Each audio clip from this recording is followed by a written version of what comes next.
Magandang gabi sa inyong lahat at salamat po, Pastor, sa pribilehiyo na muli ay pagkatiwalaan na tumayo po sa inyo pong pulpito. At sa pulpitong ito, dito po ako natuto, dito po ako sinaway at dito rin po lumago. Salamat po, Pastor, sa inyong pangangaral, sa inyong training, sa aking buhay, sa pag-i-invest. Salamat po. At ganoon din po sa church na ito, ako'y nagpapasalamat na ang simbahang ito ay napakalaking bahagi po sa aking buhay at sa aking pamilya. Sa simbahang ito, dito po ako naligtas. At ang ating pastor ang ginamit ng Panginoon para makakilala po ako at makasumpong ng katiyakan ng langit sa isang Bible study. At dito rin po ay natutunan ko ang tamang paglilingkuran. Natutunan ko rin ang salita ng Diyos, kung anong salita ng Diyos. Salamat. At dito rin po ako gumraduate sa Scepter College. The best Bible school in the whole universe. Alright, so 40 minutes at tayo po ay mag-aral ng salita ng Diyos, 40 minutes lang. Sabi ko kay Pastor, I will make it 30 minutes. Kwento lang po yun, kwento pa lang. Okay, tayo po tayong lahat at buksan po natin ang ating pong mga Bible sa Philippians chapter 4. Philippians chapter 4, verse 10 to 20. Pagkatapos ay pupunta po tayo sa ikalawang Korinto 2 Corinthians chapter 9, verse 7. Okay, basahin po natin. Sabayan niyo po ako sa pagbasa. Philippians chapter 4, verse 10 to 20. Nandiyan na po kayo? Amen. Basahin po natin. But I rejoice in the Lord greatly that now at the last your care of me had flourished again, wherein you were also careful, but ye lacked opportunity. Now that I speak in respect of one, for I have learned in whatsoever state I am, therewith to be content. I know both how to be abased, and I know how to abound. Everywhere in all things I am instructed, both to be full and to be hungry, both to abound and to suffer need. I can do all things through Christ, which strengtheneth me. Notwithstanding, ye have well done that ye did communicate with my affliction. Now ye Philippians know also that in the beginning of the gospel, when I departed from Macedonia, no church communicated with me as concerning giving and receiving, but ye only. For even in Thessalonica ye sent once and again unto my necessity, not because I desire a gift, but I desire fruit that may abound to your account. But I have all and abound. I am full, having received of Epaphroditus the things which were sent from you, an odor of a sweet smell, a sacrifice acceptable, will pleasing to God. But my God shall supply all your needs according to his riches in glory by Christ Jesus. Now unto God and our Father be glory forever and ever. Amen. 2 Corinthians chapter 9, verse 7. Basahin po natin 2 Corinthians chapter 9, verse 7. Ready now?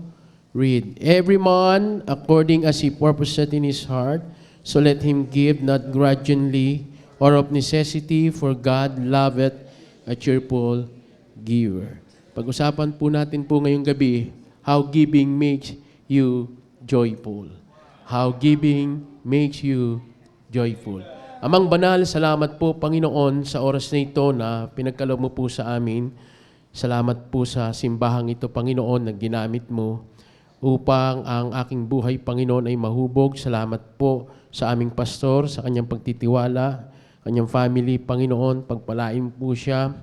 At ang dalangin ko, Panginoon, na makasama po namin siya sa mahabang panahon, sa ministeryo, sa gawain, sa ibang pagpapalaganap ng Ebanghelyo, Panginoon. Salamat po, Panginoon, sa privilege na ibinigay mo po sa inyong lingkod upang, O Diyos, ay maging bahagi po ng gawain po dito, lalo na po sa pangangaral po ng iyong pong salita. Tulungan mo po ako, Panginoon. Wala po akong magagawa. I'm just good for nothing except you use me. I am a fallen creature, but I thank Thee, you quicken me, you revive me, Panginoon. Binigyan ng buhay na walang hanggan at gagamitin mo, Panginoon, sa inyo pong gawain. Salamat po sa pagkakataon. Sawayin mo po ang gawa ng kaaway. Banal na Espiritu ng Diyos, humihingi po ako ng kapangyarihan at kakayahan, Panginoon, na maipangaral po ang inyo pong salita na may pag-ibig at katotohanan, Panginoon. Muli, salamat po sa pagkakataong ito. Ito po ay aming hiling, dalangin sa ngalan ng Panginoong Hesus. Amen. Salamat po. Kayo po ay makakaupo na. Alright, so napakahalagang bagay. Ano ho? At alam ko naman po na ang simbahang ito ay hindi po makakapangyari.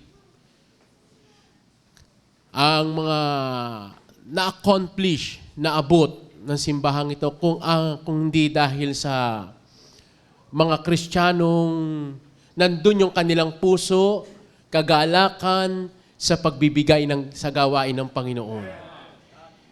At ito po ay isang paalaala na lamang.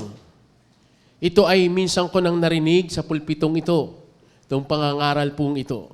No?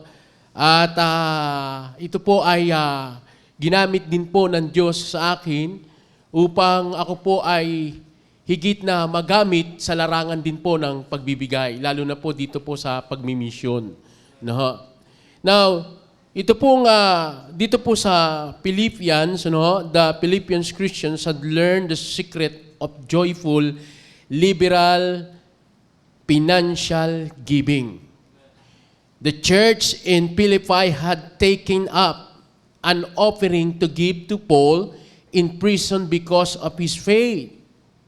So, ito yung mga taga-Philippians ay natala na kung papaano sila na nagamit ng Panginoon sa larangan ng pagbibigay. At hindi lamang sila basta nagbigay, kundi nandun pa rin yung kanilang kagalakan. Amen. Are you listening?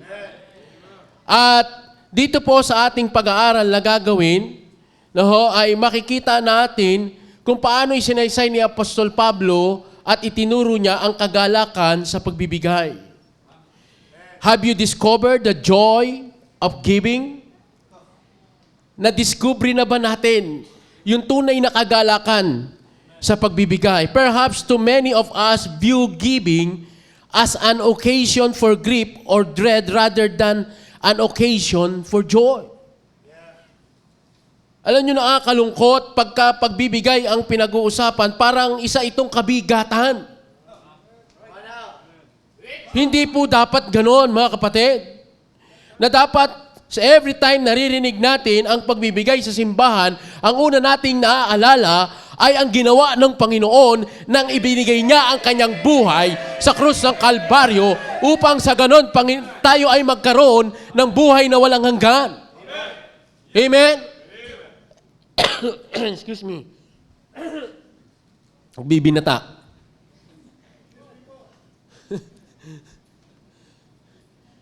At nung ibinigay niya yung kanyang buhay, nandun yung kanyang kagalakan sapagkat nakita niya na mas maraming buhay ang maliligtas. Amen? Marahil ay marami sa atin nagbibigay ng pagbibigay bilang isang pagkakataon para sa kalungkutan o pangamba, sa halip na isang pagkakataon para sa kagalakan. Marami tao, pag itong pinag-usapan, minsan dalhin mo sa church. Iba ang kaisipan ng tao, imbitahin mo sa church. Pag in-invite mo, ang laging iniisip nila, anong makukuha nila sa simbahan. May makakain ba diyan? Minsan, pagka sinasabihan ako, may makakain ba diyan? Sabi ko, sir, simbahan po yun, di restaurant. Every time we go soul winning, meron kang mga maririnig na ganyang ang kaisipan ng tao. Pero salamat, ang buhay natin ay binago ng Diyos. Amen?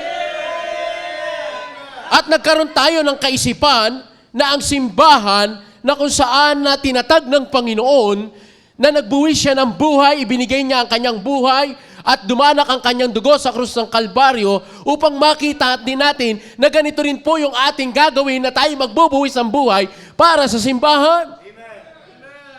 Lalo na po sa larangan ng pagbibigay. Masaya ba tayo pag pinag-uusapan ang pagbibigay sa gawain ng Panginoon?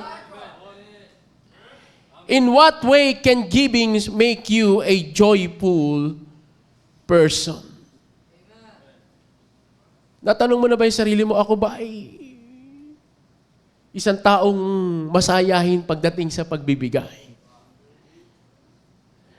O minsan, nakakalungkot, pag nagpapakomit si pastor,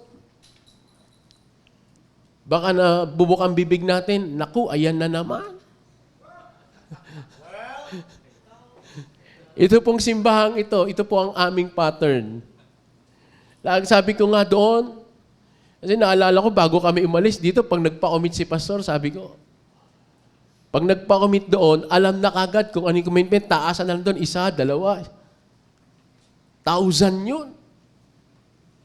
At natutunan ko po sa misyon, na every time merong commitment, at narinig ko rin sa ating pastor, na ikaw yung unang-unang nagagalak na magbibigay. Oh, I remember na nag-commit kami doon sa lote, pagkat dumarami na rin po yung umaaten nung 2021, pandemic. Sabi ko, payag ba kayo na lagi tayong umuupa?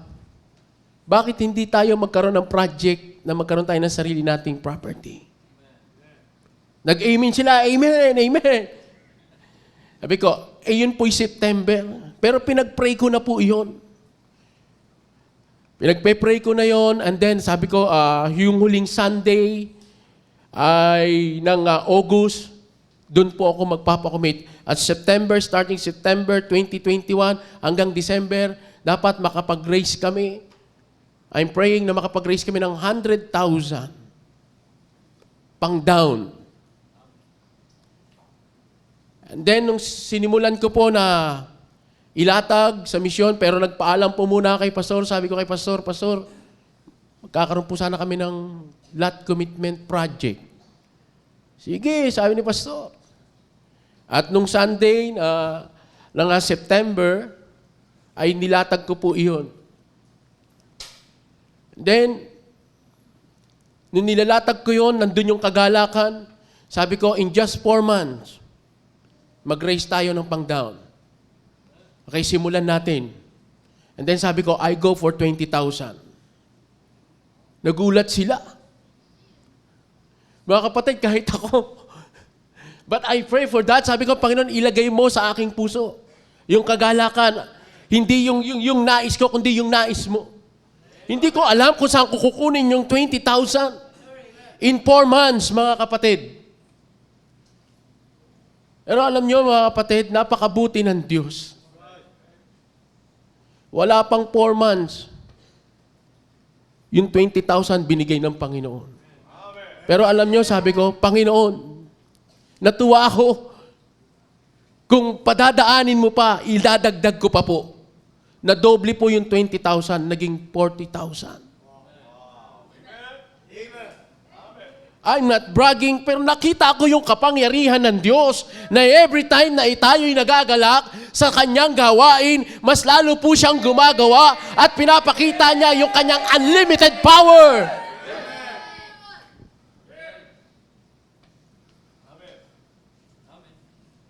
In what way can giving make you a joyful person? 4 lang po ito. Number 1, giving revives our concern. Yan po sa verse 10, sabi ni Apostle Paul, but I rejoice in the Lord greatly that now at the last your care of me had flourished again, wherein ye were also careful, but ye lack opportunity. Notice the word, sabi ni Apostle Paul, that now at the last your care of me had flourished again. Are you listening? Flourish again. It pictures something that was dead, now coming to life. The word was sometimes, it's translated as revive. Eh sabi ni Paul, it flourished again. Amen? So, pinapakita, sinasabi niya na muling nabuhay yung inyong pagbibigay. Kaya nga yung salita niya dyan sabi niya, now that the last your care of me had flourished again. Ito yung sinasabi ni Apostol Pablo. The word pictures as a tree plant that is barren in the winter, but when spring comes, the tree or plant blossom with new shoot and flowers. The Philippians Christian has been barren, expressing their concern for Paul. But now with the gifts of money they sent him, they were blossoming anew with concern for Paul's welfare. Ako'y nagpapasalamat na ang simbahang ito ay pinatunayan ang pag-ibig sa gawain ng Panginoon. Ni minsan, walang buwan po na hindi kami pinabayaan ng simbahang ito. Na ang simbahang ito ay buhay ang gawain sa pagmimisyon. Pag tinitingnan ko yung mga sinusuportahan dyan, ay hindi po biro yun, mga kapatid. Matinding panalangin po yun. At nakakatuwa na ang simbahang ito, nandun yung kagalakan sa pagsuporta sa gawain ng Panginoon. Pero nakakalungkot pag mayroong mga Kristiyano na hindi ka bahagi sa ganitong gawain. Ang nakakalungkot kung dati ka bahagi ka pero hindi ka nakabahagi. You need revival. Amen? Giving revives our concern. Kung yung dati meron kang concern sa mga kaluluwang napapahawak, kung dati meron kang mga concern sa gawain ng Panginoon, nasaan na yun ngayon? Sabi ni Apostle Paul, that now at the last your care of me had flourished again. Kinakailangan mabuhay yang muli. Amen?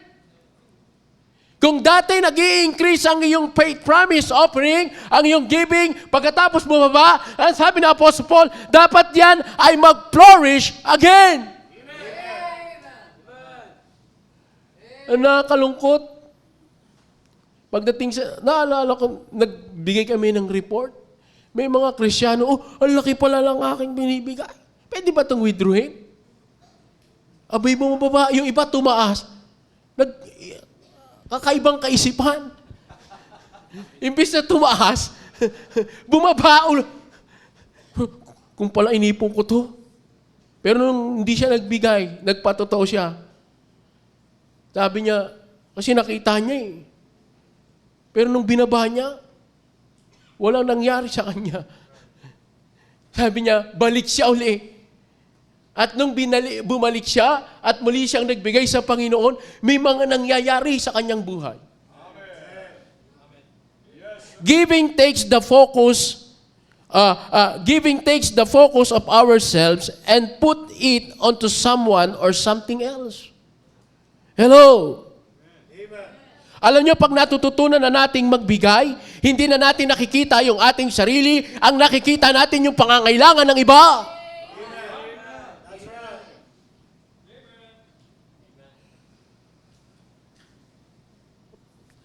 Every time kami naiimbitahan ng CBBC family, sabi nga namin, napakapalad natin, lagi tayong iniimbitahan. Sabi nga ni Pastor, buti pa kayo nakakapagsalita sa ibang simbahan, hindi pa ako nakakapagsalita. Sabi ko, Pastor, kaya naman kami nakakapagsalita, dahil po sa inyong pangalan. Mga Arnoldis kami. Laurenian na, Arnoldis pa. Pero alam niyo mga kapatid, ang pangako ko sa Panginoon, sabi ko, Panginoon, kung gagamitin mo ako pagsalita sa ibang simbahan, nais ko pong maging blessing sa inyong gawain sa misyon. I commit 100% na lahat ng every time magsasalita ko, nilalagay ko po doon mga kapatid. Mission support, doon ko rin po nilalagay mga kapatid. First time kami yung nagkaroon kami ng tricycle, nadagdagan ng tricycle, yun po ay dahil sa mga mission support ng CBBC family. At every time na pagkakatiwalaan po ako, doon ko lang po nilalagay 100%. Kukunin ko yung tithes then the 90%. Iligay ko sa pangangailangan ng simbahan ng Panginoon. At nakakatuwa na makikita mo na pag nilalagay mo, nagkakaroon ng bunga at pinalalago ng Panginoon. Nitong huli lamang, nagsalita ako sa dalawang church, kay Pastor Meljon, at ganun din po kay Pastor Bob. Yung aming sidecar na ang bigat-bigat, ang laki, ang hirap, drive sakit sa katawan. Sabi ko, Panginoon, nais na po namin itong palitan. Pero dahil ang dami po, meron ding mga commitment sa mission.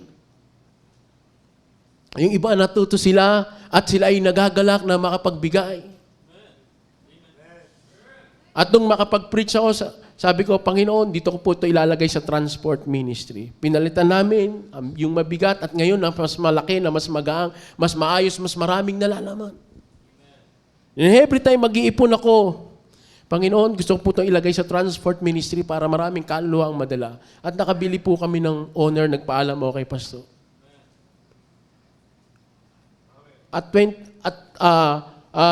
kalahati po nitong owner, yun po ay bigay ng Panginoon sa akin sa pag-iimbita sa mga iba't ibang churches at ibang mission support. Noon po nilagay. Kaya sabi ko sa Panginoon, ngayon naman ang hinihingi ko, Panginoon, gusto namin itong gawing style jeep. Pinupuno ko yun, 12 pag medyo payat, pag medyo malalaki. Minsan 8 lang yung kaya. Pero sige lang. Nung soul winning, siksikan sila doon sa owner. Sabi ko, pag-pray niyo po ang provision na mamalagyan natin to at gawin nating mini jeep.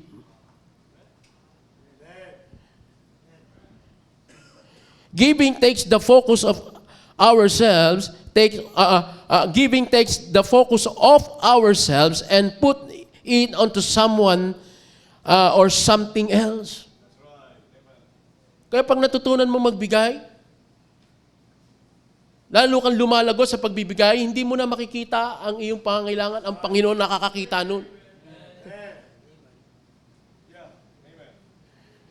Bago magkaroon ng commitments, bago namin nakuha yung sa lupa, na aksidente kami, nagtaob kami, na tricycle. Papunta kami rin dito, September 2022, September 8 po yun, mag-i-enroll kami for interview dito sa academy. Pabiyahe na kami noon, diyan sa part ng Morong Rizal, nagbaliktad kami. Minsan galing ng Panginoon eh. Hindi kami sinagot. Ang usapan lang namin doon sa nakabangga sa akin, kasi gusto niyan lumusot. Ganito na lang, sir. Sabi ko, para matapos tayo, kasi tinignan ko yung maitsura namin, wala naman dugo-dugo, pero UP yung ano namin, isang mirakulong ginawa ng Panginoon sa amin. UP yung tricycle namin, yung ulo namin, di UP. Ay, pag nakita nyo po, may picture pa po kami noon. Inaayos yun, yung bubong. 1.5 po yung nagastos doon. Sabi ko sa kanya, pag kami na ospital, sagot mo lahat. Pero alam nyo, prayer ko sa Panginoon, ayoko ma-ospital. Sinasabi sa akin ni Pastor, sa ibang mga kapastoran, magpa-MRI ka, magpa-laboratory kayo. Hindi ba ay sinagot na mayroon po kami usap. Ayun naman pala, magpaano. Pero alam nyo, sabi ko sa Panginoon, actually may pera po ako noon, pero inilalaan ko po yun para sa lot project pa. Sabi ko, Panginoon, dito ko ito lalagay. Sabi ko na lang sabi ko sa pamilya ko, ligtas ka ba? Sabi nung dalawa, ikaw ligtas ka? Sa langit tayo magkita-kita. Sabi ko sa Panginoon, ang prayer ko, Panginoon, kung di mo na gagamitin, kunin mo na kami. Yung time na yun, sakit-sakit lagi ng ulo ko. Pero nung nabili lupa October 4 at doon nagkaroon na ng signing. Pambihira yung sakit ng ulo ko, nawala. Napunta sa sakit ng mga kakahukay, tanggal ng puno. Sige. Tapos pag naaalala ko yun, dumadaan ako doon, sabi ko, 1 taon na pala. Dito tayo bumaliktad, oh. Sabi ko, siguro naman, hindi na to babaliktad tong owner na to. Kaya si Wilber pinagdadrive ko. It is easier to take than to give. It is nobler to give than to take. The pleasure of taking lasts a day. The thrill of giving lasts a lifetime. Tagalogin natin, mas madaling tumanggap kaysa magbigay. Marangal na gawaing pagbibigay kaysa tumanggap. Ang kasiyahan ng pagtanggap ay tumatagal ng isang araw, subalit ang kasiyahan ng pagbibigay ay tumatagal ng habang buhay.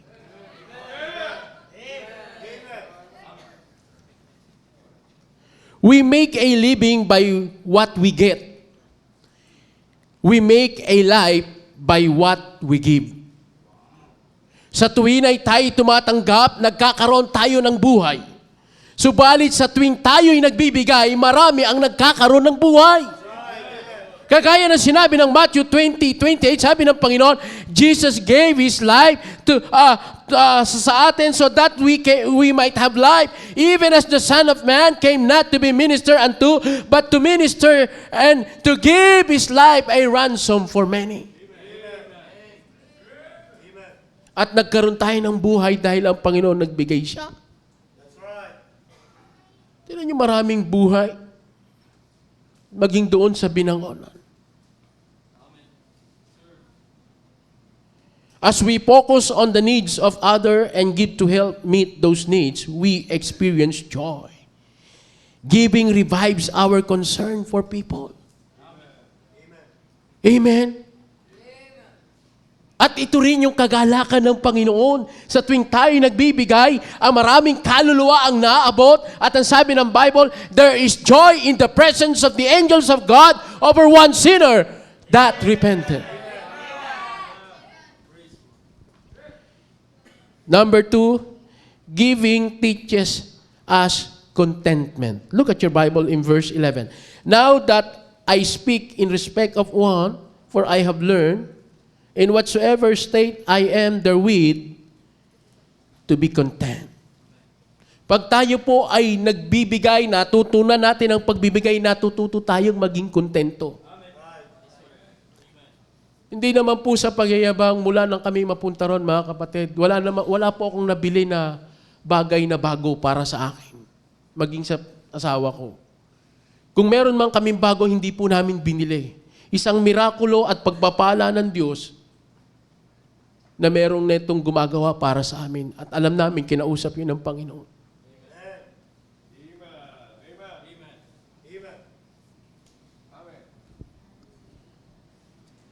Paul did not want this church in Philippi to think that his joy rested on whether he had money.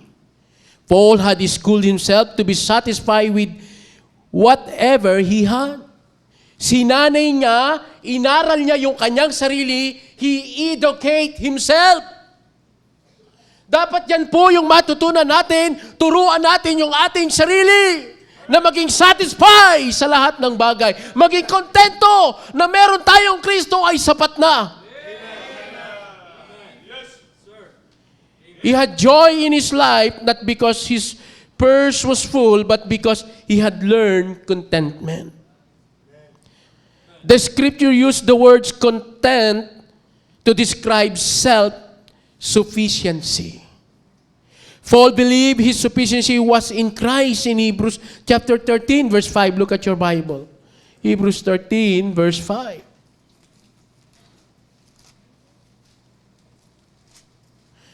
Let your conversations be without covetousness and be content with such things as ye have. For he had said, I will never leave thee nor forsake thee. Ito yung natutunan niya. Sapagkat minsan niyang narinig sa Panginoon, ang sabi niya, but my grace is sufficient for thee. Amen. Paul believed that Whether you were naked or clothed or hungry or filled or rich or poor, if you had the Lord in your life, you had everything you needed. Amen? Ano mga pandemic, alala ko si Hazel, may karamdaman yan dito. Tapos yung ngipin niya namamaga. Ang higpit-higpit nung time na yun.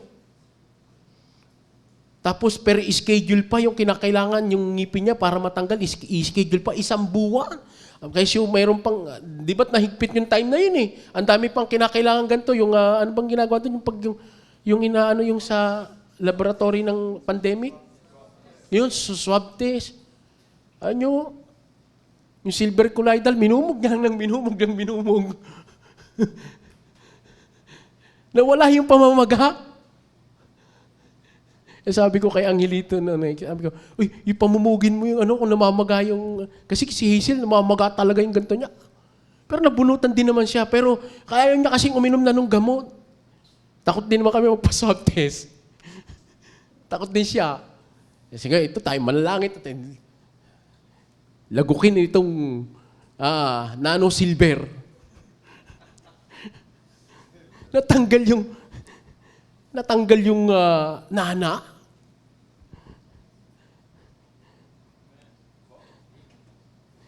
Natuto kaming,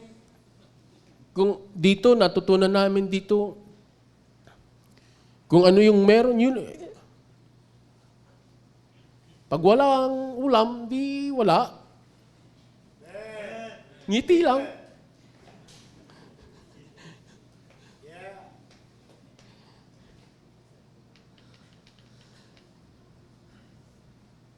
Our consumer-oriented society pressure us to place too much value on material thing, to the point that our joy is based on how much we have.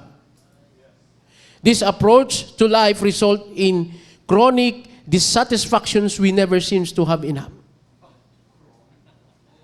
Hindi, no? Meron po kasi akong ginagamit na yung natutunan namin yung kay Pastor pag nagawa ng Sunday School lesson.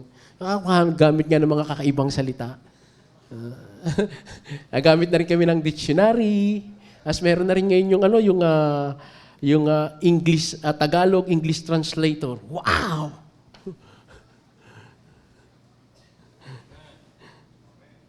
Ang pamamaraang ito sa buhay ay nagre-resulta ng talamak na kawalan ng kasiyahan, parang hindi tayo sapat.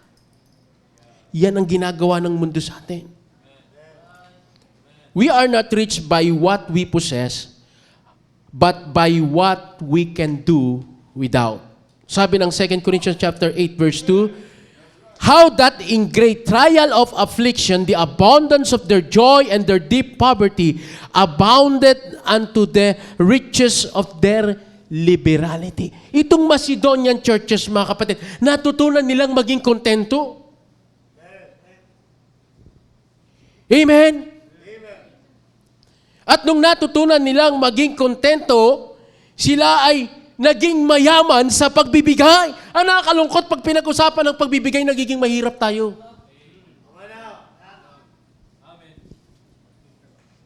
Ay isip natin, paano itong pangangailangan ko? Paano itong pangangailangan ko? Paano ito? Saan namin kukunin ito pag kami nagbigay? Gulatin mo sila, yung sa pagbibigay, naging mayaman ka. When God bless you, don't raise the standard of living, but raise the standard of giving.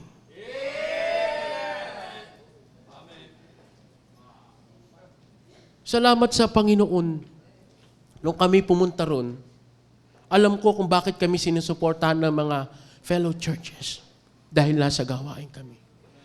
Ang prayer ko, Panginoon, every time may padadala ka rito, turuan mo po kami na maging mabuting katiwala sa inyong gawain. Na every time may project po doon, kagaya po na natutunan ko sa ating pastor, sabi ko, gusto ko ako ang isa sa mga pinakamalaking magbigay pagdating sa pagbibigay sa simbahan. At sa ngayon, 3 kami doon.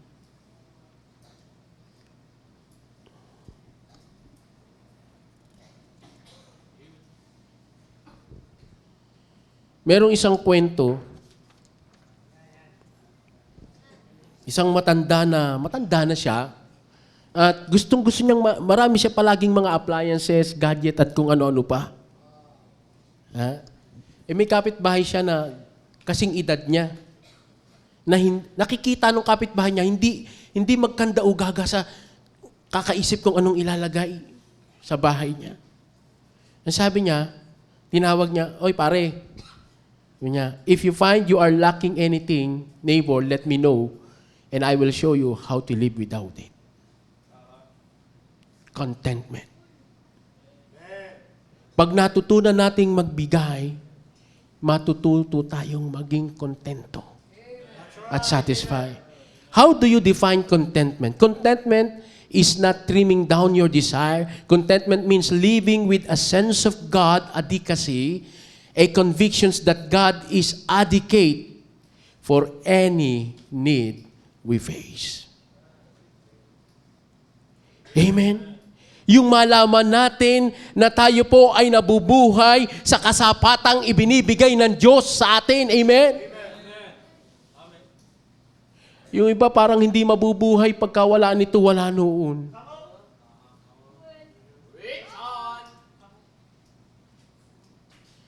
Can a Christian really attain joyful contentment? Especially in our materialistic world? Can he? Sabi ng verse 13. Balik tayo po dun sa Philippians, verse 13. I can do all things through Christ which strengtheneth me. Kalimitan, ginagamit natin itong verse na to pag meron tayong mga problema. Pero kailan mo ito ginamit? Every time na ikay magbibigay sa Panginoon, I can do all things through Christ. Pagdating sa pagbibigay, ito'y gamitin mo. Hindi yung kapag may problema ka lang, I can do all things through Christ. Ginamit yan ni Apostol Paul dahil ito'y mensahe ng pagbibigay. Iba ginagamit ito pagka marami siyang problema. Pero hindi niya ginamit ito pagdating sa larangan ng pagbibigay. I can do all things through Christ which strengtheneth me. Saan ang gagaling iyong lakas? Yung iba, nangihina pagdating sa pagbibigay. Dapat ito yung kalakasan natin. Amen? Si Kristo, tayo ang kalakasan niya.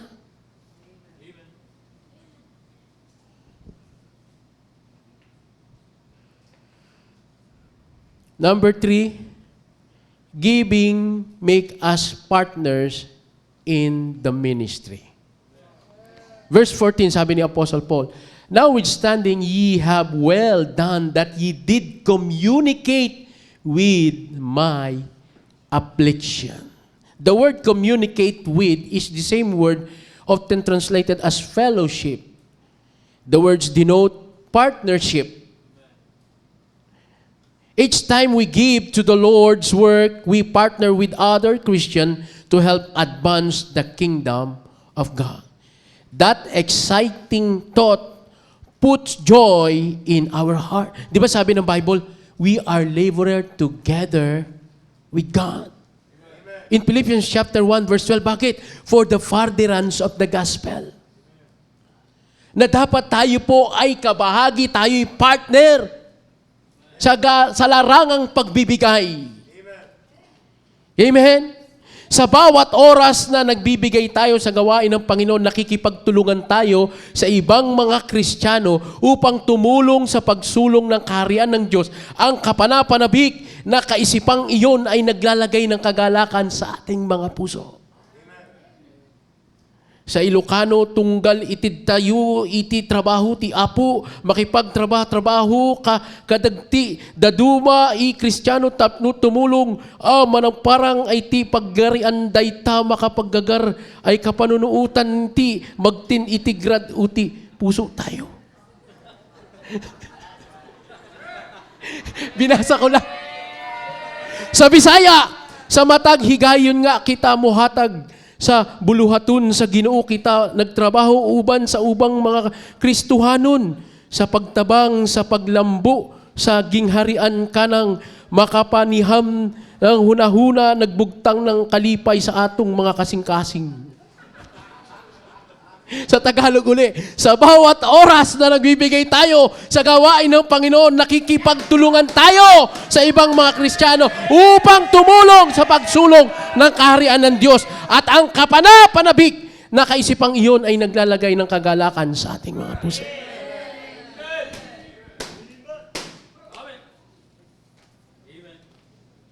Number 4, giving grows our faith in God. Nagpapalago po ito ng ating pananampalataya sa Diyos. Perhaps some of members of the church at Philippi had given to Paul's ministry, but were worried they might not have enough money left to meet their own needs. And Paul give them a great promise to stand upon. Philippians 4:19, sabi ni Apostle Paul, "But my God shall supply all your need according to His riches in glory in Christ Jesus."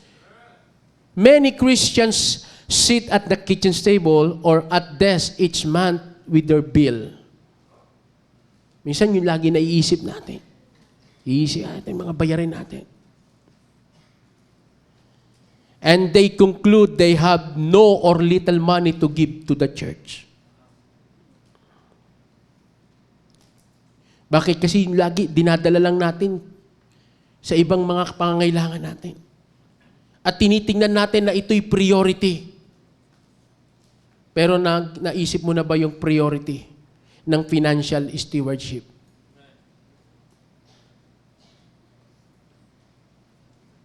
Sabi sa verse 19, "But my God shall supply all your need according to His riches in glory by Christ Jesus."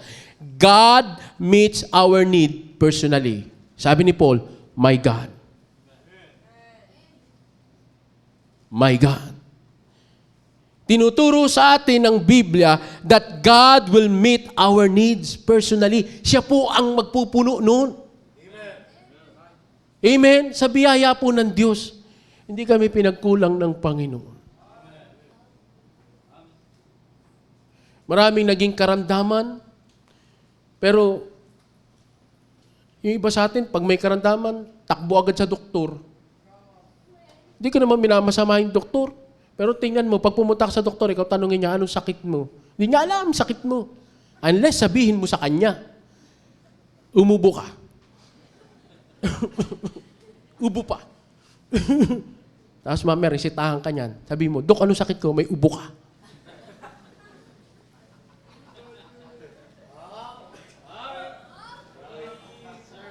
Maraming pagkakataon, mga kapatid,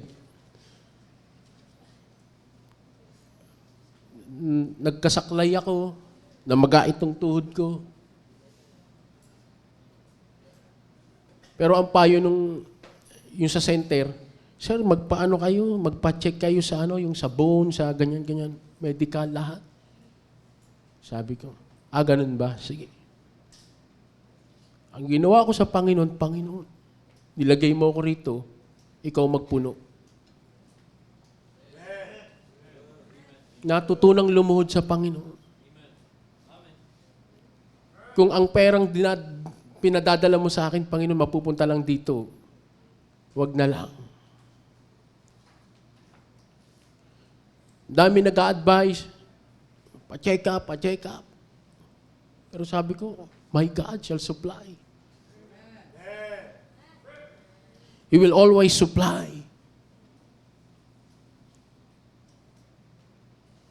Sabi niya, ni Apostle Paul, "But my God shall supply all your need." He meets our needs liberally. All. All. Yung bang pangangailangan mo ngayon, ang Diyos ba lahat ang pumuno niyan? Yung bang pananampalataya mo sa Panginoon, ganun ba kalaki? O mas may pananampalataya tayo sa mga may professional. Sa mga professional na tao, mga doktor.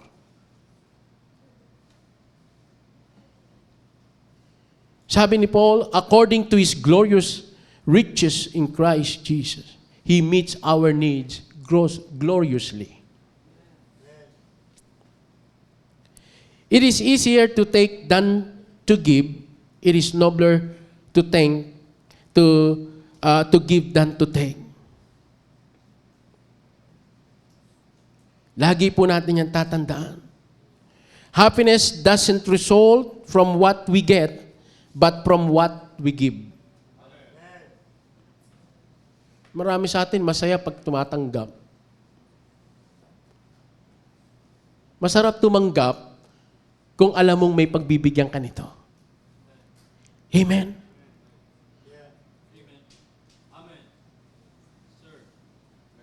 Growing is not measured by age, but knowing the cause for Christ. Naalaman mo na ba? Nakita mo na ba? Alam mo, kapag natutunan mo na hindi tingnan ang iyong sarili, yan na yung time na lumalago ka na. Sapagkat nakikita mo na ang pangangailangan ng iba. At ito'y ginagawa mo para kay Kristo. Ang sabi ng Panginoon, but grow in grace and in the knowledge of our Lord and Savior Jesus Christ, to Him be glory, both now and forever. Lumago na nga ba tayo sa kaalaman kay Kristo? Di ba winika ni Apostol Pablo that I may know Him and the power of His resurrection and the fellowship of His suffering? Ito ba yung inatika natin? Are we really growing in the faith in terms of giving? Ang sarap makita na every time na tayo po ay natututo magbigay, lalong gumagawa ang Panginoon ng mga kakaibang bagay na hindi mo mawawari. Sabi ko, Panginoon, sino kami para gamitin mo? Alam mo ang buhay ko. At ngayon, pagkakatiwalaan mo ng mga tao doon, sa binangonan, at ngayon ito. Minsan, maiyak ka na lang sa kapangyarihan ng Panginoon. Makikita mo na lang yung kanyang miracles and wonders. His unfailing supply.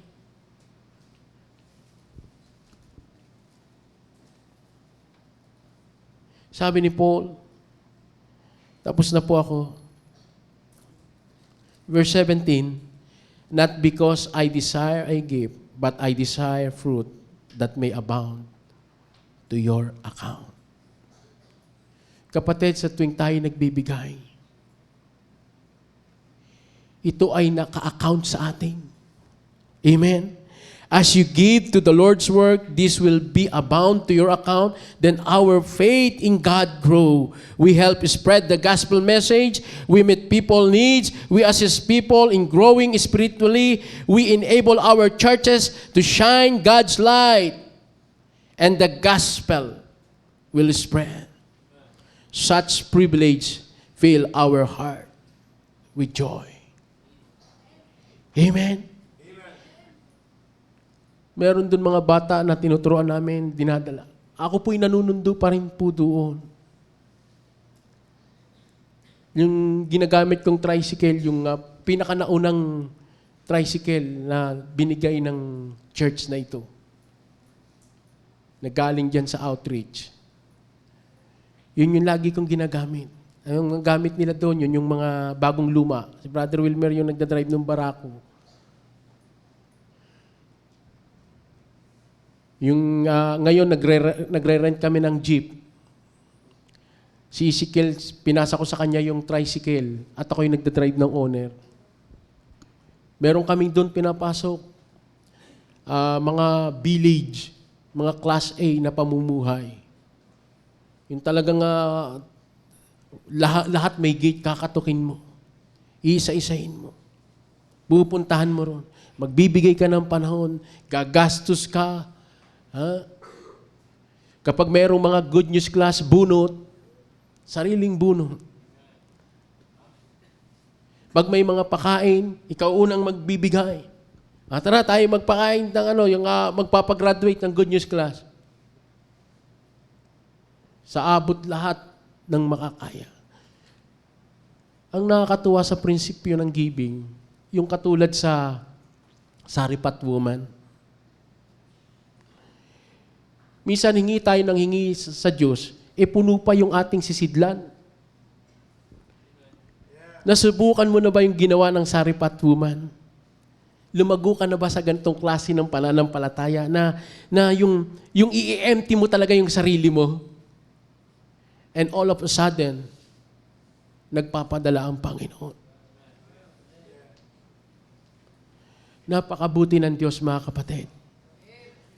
Kung higit lamang natin ibibigay ang ating tiwala sa Kanya, ipakikita ng Panginoon His unfailing supply. Dakilang Diyos, salamat po, Panginoon, sa pagkakataon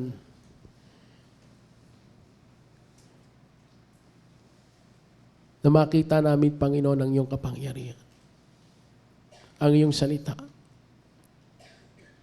Salamat po sa pag-ibig mo sa amin.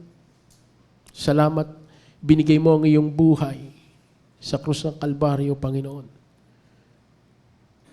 Upang, O Diyos, magkaroon kami ng buhay na walang hanggan at ang aming mga buhay magkaroon ng saysay, Panginoon. Kausapin mo po ang iyong mga anak.